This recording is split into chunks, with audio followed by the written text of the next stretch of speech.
this 4th of July, we're looking at the service and sacrifice of local veterans who dedicated their lives to fighting for this country. News 8's Ken Houston has one veteran's story about the stories he tells.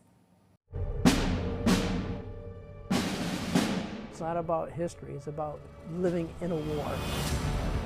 Those stories are told in this book, Nonsense, written by Arthur Wiknik Jr. Here's a photo of me. At age 76, his memories from the front lines of Vietnam are still being remembered. This was in February of 1970. We were losing anywhere between 200 and 300 young men killed every week.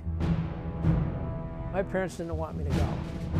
As an infantryman, they feared his chances of seeing the brutalities of war, but his mom offered this way of escape just moments before Arthur boarded a plane at Bradley International Airport. We want to send you to Canada.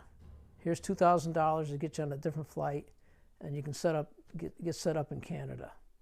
So I looked at that money, and I thought for a second, I can't do it. I got to go. A brave choice by the man who says he would not be the coward who runs away. In the late 60s, Arthur headed to Vietnam, assigned to the 101st Airborne Division. One of their assignments, the Battle for Hamburger Hill. GIs gave it that nickname because of the number of soldiers who died there. Roughly 65 or 68 young men were killed there, and another 300 wounded. Tough lessons were also learned during the 9-day tour of duty, like the time he neglected to share a can of peaches with his squad while waiting for hours to get into assault position. Nobody else brought food, just me.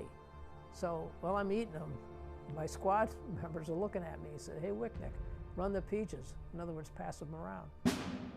I gobbled them up in front of them. So as a new unit leader, I just set a bad example of not sharing. But Arthur redeemed himself by managing to get a manufacturer in New Hampshire, with the help of his mom, to send him and his squad a care package. Well, I wrote to that company and I said, "My mother sent me a can of your product.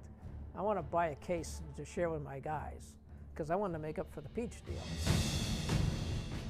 And about a week and a half later, a whole case of apple juice in little cans shows up. And then there was a letter that says, "Send no money. This is the way we're going to show our support for what you guys are doing over there." Just one of the many stories from the front lines of Vietnam chronicled in Nonsense. I'm Ken Houston reporting.